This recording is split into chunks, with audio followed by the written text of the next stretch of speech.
তো নমস্কার বন্ধুরা, আমার চ্যানেলে আপনাদের স্বাগত জানাই। তো আজকে আমরা শিখব ভ্যাকুয়াম নিডল দিয়ে কীভাবে ব্লাড টানতে হয়। তো প্রথমেই আমাদের ব্লাড ড্র করার জন্য যেটা লাগবে সেটা হচ্ছে একটা ভ্যাকুয়াম নিডল, একটা হোল্ডার, একটা টুরনিকেট আর ভ্যাকিউম ভায়েলস। তো সবার প্রথমে ব্লাড নেওয়ার সময় সবসময় আমরা রোগীর দু হাতের মধ্যে যে কোনো হাতের অ্যান্টিকিউবিটাল ভেন থেকে ব্লাড নেব। সে ভেনটাকে ভালো করে শনাক্ত করে নেব। তারপর স্পিরিট কটন দিয়ে ভালো করে রাব করে নেব, স্টেরাইল করে নেব ভেনটাকে। তারপর টুর্নিকেটটা আস্তে আস্তে বাঁধব।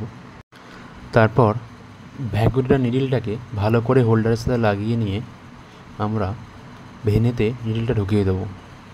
তারপর হোল্ডারের ভেতর দিয়ে আমরা ভ্যাকিউম ভাইলটাকে লাগিয়ে নেব এবং পর্যাপ্ত পরিমাণ রক্ত টেনে নেওয়ার পর টুর্নিকেটটা খুলে দেবো এবং আস্তে আস্তে ব্লাডটা টানা সম্পূর্ণ হয়ে গেলে আমরা নিডলটাকে বের করে নেব। ব্যাস, ব্লাড টানা কমপ্লিট হয়ে গেল আমাদের।